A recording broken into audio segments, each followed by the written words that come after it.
You know what I mean, a turd. It's kind of a whimsical word. This one's a turd, that one's a turd. You get the idea. I think that's great. Okay, another, some words we should talk about. You know, I've been thinking, we got immigrants coming to this country who don't understand our language. And we have a lot of ignorant Americans who don't understand the language. And we've got to be precise because this could lead to major problems because they don't understand the words or what the words mean.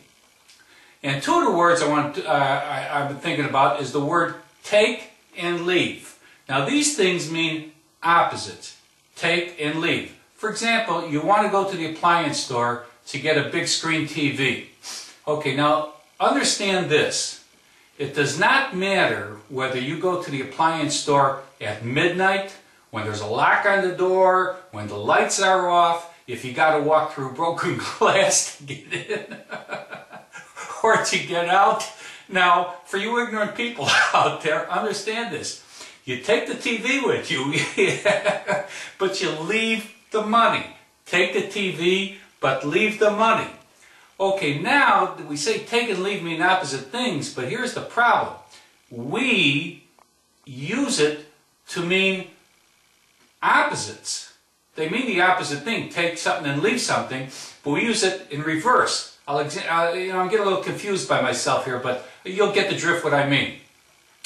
When it comes to the word dump, okay, D-U-M-P, you know what I'm talking about, in case somebody's, I don't want to be too graphic in case somebody's snacking while we're talking now, but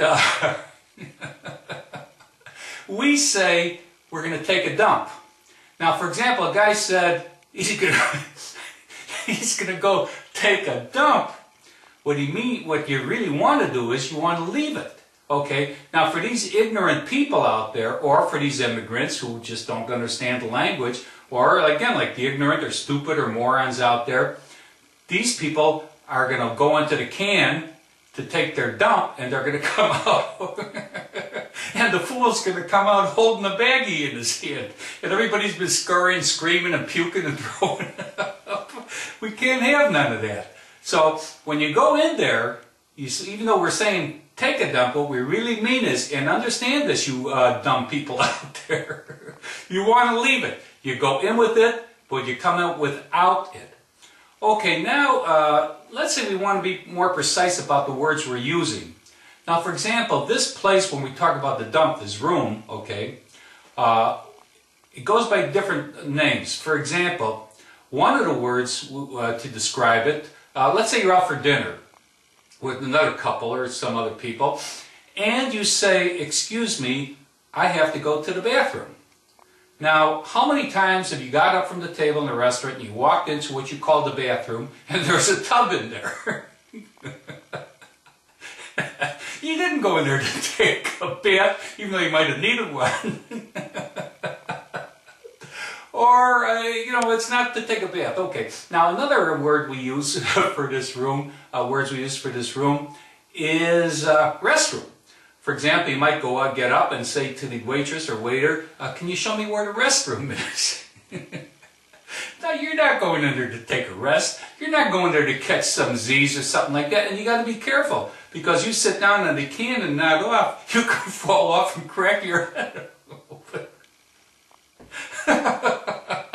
So it's not a restroom either. Now, another words we use to describe this room is washroom, and that is accurate for most of us, because there is a place to wash your hands when you're done. And I wash. I'm telling you, I wash. In fact, people say I'm compulsive, obsessive compulsive. I use a lot of soap, and I do it 2 or 3, 4 times, and I rub my hands and this and that, and I wash it, you know, and I'm very careful. Well, you get the idea. But I've been in there, and I've seen people not washing, okay? And that kind of is pretty high on the yikes meter, because I think that these people should wear a tag or be identifiable. We should know who they are. They should have something that says, I am not a washer. So if some guy comes up to you and Mr. Hepatitis comes up to you and wants to shake your hand, you have the ability to say, I'm sorry, I see your tag, you're not a washer. Okay, now there is a terminology for this room that I think fits. And that, what I would call this, not a washroom, bathroom, or restroom, but what it truly is a waste room. It's a place where we leave our waste. Now, I know that I've been taught that wasting food is not good. I mean, there are people that are hungry in this world, and we should not waste food. I've known that for a long time. But understand this, and understand what I'm trying to say is, what we are leaving in there has already been eaten. It is that which has already been eaten. Okay? It's waste. You want to leave it there. Okay, I'm Norm, and if you have any questions, just email me. Bye.